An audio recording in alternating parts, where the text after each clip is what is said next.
एक रात रमेश को नींद नहीं आ रही थी। वो बार बार करवट बदल रहा था। काफ़ी देर हो गई थी और रमेश सो ही नहीं पा रहा था। रमेश उठता है और चप्पल पहनकर बाहर सैर पर निकल जाता है। अक्सर गांव में लोग 5 बजे पर उस दिन 6 बजे भी सब सो रहे होते हैं। रमेश को ये बात अजीब तो बहुत लगती है और वो इधर उधर देख भी रहा होता है कि शायद कोई दिख जाए, पर उसे कोई भी दिखाई नहीं देता। दूर दूर तक कोहरा जमा होता है। रमेश उस कोहरे में चला जाता है और कुछ देर बाद उसे एक घूंघट वाली औरत दिखाई देती है। ये इस वक्त दुल्हन, वो भी अकेली। जरा चलकर पूछता हूँ कि क्या चक्कर है। रमेश उस दुल्हन के पास जाता है। उसने लंबा सा घूंघट किया होता है। रमेश उसके हाथों की तरफ देखता है। उसके हाथ बेहद ही खूबसूरत होते हैं और चूड़ियों में तो वो और भी ज्यादा खूबसूरत लगते हैं। रमेश तो उनको देखता ही रह जाता है।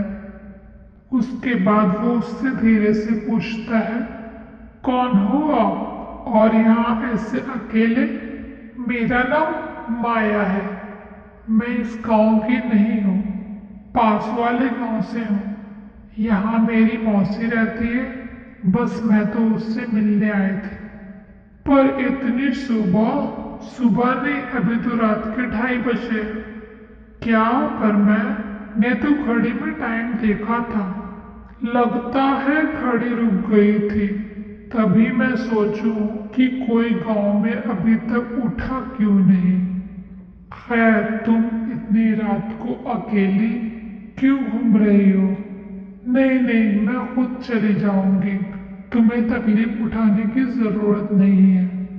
अच्छा ठीक है, पर क्या तुम इस घूंघट को उठा नहीं सकती? मतलब ऐसे ही, बस वो मुझे लगा कि मैं इतनी देर से तुमसे बात कर रहा हूँ, तुमको देखा भी नहीं। क्या सच में तुम मेरी शक्ल देखना चाहते हो? ठीक है, फिर ये देखो माया। इतना कहते ही अपना घूंघट ऊपर कर लेती है और रमेश उसकी शक्ल देखकर दूर पीछे जाकर गिरता है। उसके सामने एक खूबसूरत औरत नहीं बल्कि एक भयानक चुड़ैल खड़ी होती है।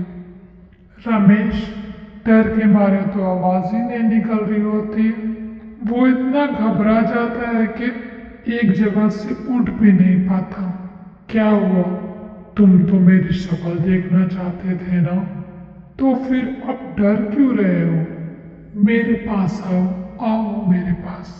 फिर तुम्हें मुझसे बिल्कुल डर नहीं लगेगा।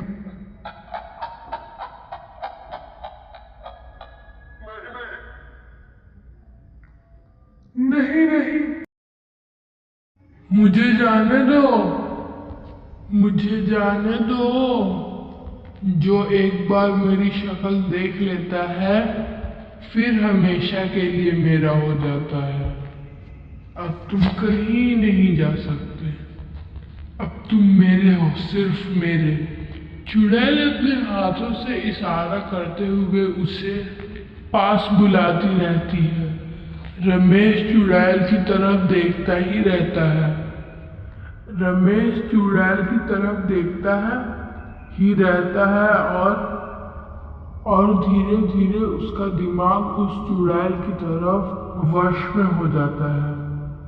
चुड़ैल बड़ी खुश होती है और जोर जोर से हंसने लगती है।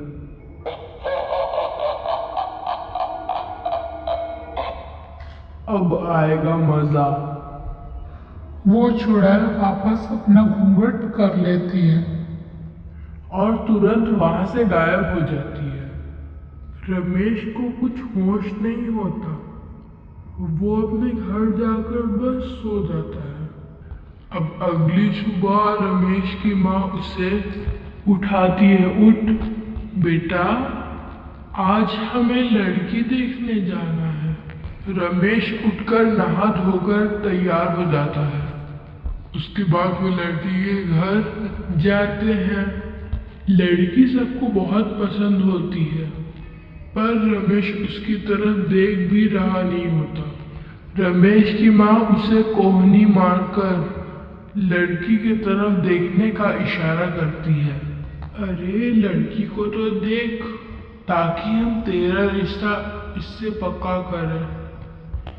उसका दिमाग अभी भी चुड़ैल के वश में होता है। वो जैसे उस लड़की को देखता है, उसका गला पकड़ लेता है। सब लोग ये देखकर हैरान हो जाते हैं और उस लड़की को रमेश के हाथों से जैसे तैसे छुड़ाते हैं। ये क्या हरकत की है तूने? मैं सारी लड़कियों को मार डालूंगा। जो भी मेरे सामने आएगी सबको मार डालूंगा। मुझे माया से प्यार है, बस माया से। मुझे माया चाहिए। माया माया माया माया। ये सब कहते हुए रमेश वहां से उठकर चला जाता है। लड़की वाले बहुत गुस्सा होते हैं। रमेश के माता पिता उनसे माफी मांगकर घर वापस आते हैं। घर पर भी गुस्सा आ जाते हैं। घर पर भी रमेश माया की रट लगाए हुए होता है। उसके माँ बाप को समझ ही नहीं आ रहा कि आखिर ये माया है कौन। दूसरी तरफ माया घूंघट करके दूसरे शिकार को ढूंढने निकल चुकी होती है। आधी रात के वो घूंघट के गांव में घूम रही होती है। फिर उसे बस स्टॉप पर एक लड़का बस से उतरता हुआ दिखता है। चुड़ैल उसे देखकर मुस्कुराने लगती है और फिर उसका पीछे करती है। ओ, ऐसा क्यों लगता है? लग रहा है कि कोई तो है मेरे पीछे। मोहित एकदम मुड़ता है तो उसके पीछे घूंघट किए एक चुड़ैल चल रही होती है। मोहित पहले तो घबरा जाता है, पर फिर वो उससे पूछता है कि वो यहाँ क्या कर रही है। चुड़ैल उसे भी एक झूठी कहानी सुनाकर अपनी बातों में फंसा लेती है। मोहित पूरे रास्ते उससे बातें करता जाता है, पर आखिर में वो भी वही गलती कर देता है जो रमेश ने की थी। क्या आप घूंघट ऊपर कर सकती हो अपना? बस मैं देखना चाहता हूँ। मतलब बस मैं देखना चाहता हूँ कि आखिर जिसकी इतनी मीठी आवाज है उसका चेहरा कितना खूबसूरत होगा। ऐसी बात है तो मैं अभी तुम्हारी इच्छा पूरी करती हूँ। मोहित के इतना कहते ही चुड़ैल अपना घूंघट ऊपर करती है और मोहित वही जमीन पर गिर जाता है। मोहित अपने आप को उठाकर वहां से भागने लगता है कि चुड़ैल उसे एक हाथ से ऊपर उठा देती है। जो एक बार मेरा घूंघट उठवा देता है वो मेरा हो जाता है। अब तुम मेरा है, मेरा। देख मेरी आंखों में देख। मोहित चुड़ैल की आंखों में देखता है तो उसे कुछ होने लगता है। वो भी चुड़ैल के बस में हो जाता है। चुड़ैल उसे वैसे ही वापस जमीन में पटक देती है। उसके बाद वो जोर जोर से हंसती है और अपना घूंघट करके चल देती है। मोहित अपने होश में नहीं होता और उठकर सीधा अपने घर की ओर चल देता है। ये सब कुछ दूर खड़ी शीतल देख रही होती है। शीतल मोहित की पड़ोसन हो रही होती है, जो देर रात को जागरण से वापस आ रही होती है। ये सब मैं क्या देख रही हूँ? हमारे गांव में चुड़ैल है, वो भी घूंघट वाली चुड़ैल। मुझे इसके बारे में कल ही गांव वालों को बताना होगा। अगले ही दिन शीतल बहुत बीमार पड़ जाती है और उसे कुछ होश ही नहीं होता। शीतल जितने दिनों में ठीक होती है उतने दिनों में वो चुड़ैल जाने कितनों लोगों को मार चुकी। अपने काबू में कर चुकी होती है। जिस दिन शीतल को होश आता है वो जंगल की ओर जल्दी से उठकर बाहर जाती है। बाहर का नज़ारा देख उसके होश उड़ जाते हैं। कुछ लड़के और तो का गला दबा रहे होते हैं। ये सब क्या हो रहा है? मुझे सबको बचाना होगा। अरे बेटी, कहाँ मौत के मुंह में जा रही है? पर ये सब हो क्या रहा है हमारे गांव में? पता नहीं हमारे गांव के मर्दों को क्या हो गया है। वो बस किसी भी औरत को देखते हैं तो वो गुस्से में आकर जान लेने पर उतारू हो जाते हैं। यहाँ तक कि मेरे बेटे ने कुछ दिन पहले ही एक लड़की जिससे हम शादी के लिए देखने गए थे उस पर भी उसने हमला कर दिया था। उसके बाद वो मोहित है ना, अपने गांव के एक लड़की का गला दबा दिया। वो तो अच्छा हुआ उसकी माँ सही समय पर आ गई और उसे बचा लिया। बहन बेटी को छोड़ ये मर्द सीधी औरत को मारने पर उतारू है। मुझे पता है ये लोग ऐसा क्यों कर रहे हैं। ये सब वो घूंघट वाली चुड़ैल का काम है। मैंने देखा था उस रात खुद अपनी आंखों से। उसने मेरे सामने घूंघट ऊपर किया और उसकी चुड़ैल शक्ल मैं अभी तक नहीं भूल पाई। उसने मेरे सामने मोहित को वश में किया। मैं घर आकर किसी को कुछ बता पाती कि मैं खुद ही ऐसी बीमार पड़ी कि मुझे खुद आज होश आया। पर अब हमें उसे घूंघट वाली चुड़ैल को पकड़ना होगा और सब कुछ ठीक करना होगा। तो चलो अभी गांव के पंडित जी के पास।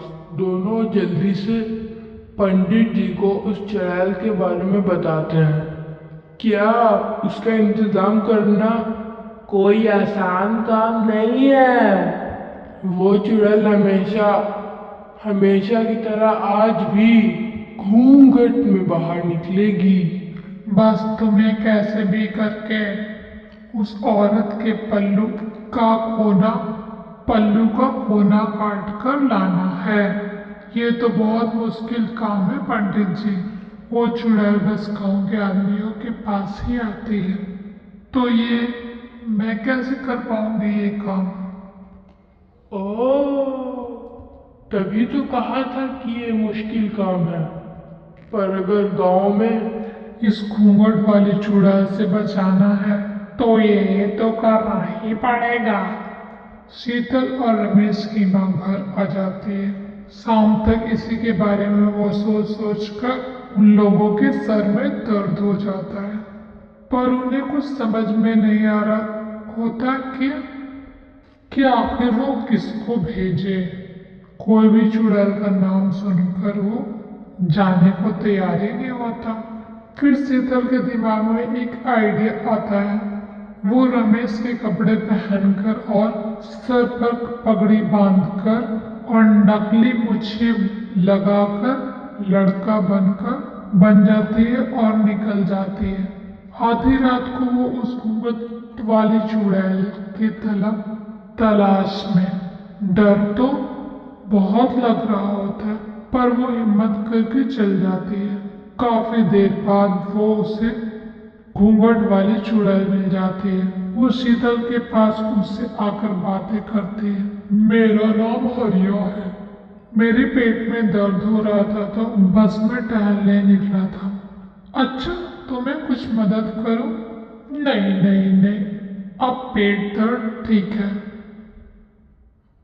चुड़ैल काफी देर तक शीतल को हरिया समझकर उससे बातें करती रहती है।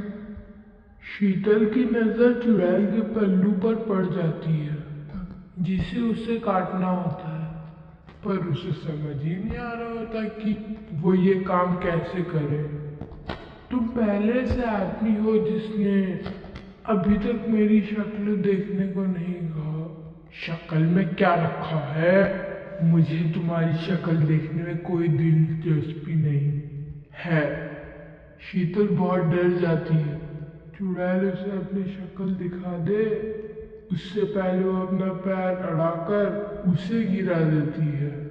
आह, तुमने ये क्या? तुमने मुझे गिरा दिया। चुड़ैल का घूंघट उसके सर से हट जाता है, पर उसे पहले शीतल उसका पल्लू काट लेती है। शीतल जल्दी से वहां से भागती है, तभी उसकी पगड़ी गिर जाती है और उसके बाल खुल जाते हैं। मतलब तुम लड़का नहीं लड़की है। तूने मुझे पागल बनाया। तेरी ये हिम्मत! मैं तुझे जिंदा नहीं छोड़ूंगी। तू मेरा कुछ नहीं बिगाड़ सकती। तेरा पल्लू का ये टुकड़ा मेरे पास है। अब तू मेरी कैद में है हमेशा हमेशा के लिए। नहीं नहीं नहीं नहीं नहीं, ऐसा मत करो। ऐसे ही अब तेरा ये गंदा जादू खत्म। शीतल उस टुकड़े को ले जाकर पंडित जी को दे देती, जिससे वो गांव के सभी आदमियों को ठीक करता है और फिर उस टुकड़े को एक मटके में बंद करके जमीन के अंदर गाड़ देती है। और वो चुड़ैल फिर कभी नहीं आती, फिर कभी किसी को नहीं दिखती। अगर ऐसी वीडियो और देखनी है तो इस चैनल को subscribe, like, comment and share कर देना।